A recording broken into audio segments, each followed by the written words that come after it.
İnfarkt keçirdikdən sonra ürəyin vəziyyəti necə olur? İlk başda infarktın nə olduğunu başa düşmək lazımdır.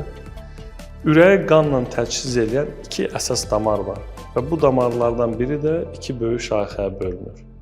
Bu damarların hər hansı birində tutulma baş verərsə, ürəyin həmin regionuna qan təchizatı pozulur və həmin hissədə olan əzələlər, hüceyrələr ölür və ya funksiyasını itirir. Nəticədə infarkt yaranır. Damarın böyüklüyündən və qan təchizatı pozulmuş regionun böyüklüyündən asılı olaraq bir neçə şey baş verə bilər.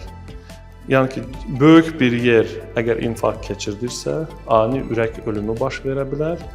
Əgər həmin yenə də müəyyən bir əhəmiyyətli yerdirsə, bu vaxt ürək funksiyası zəifləyərək ürək çatışmamazlığı yarana bilər. Yəni artıq ürək normal, yetərli qədər qanı pompalamaq qabiliyyətini itirir.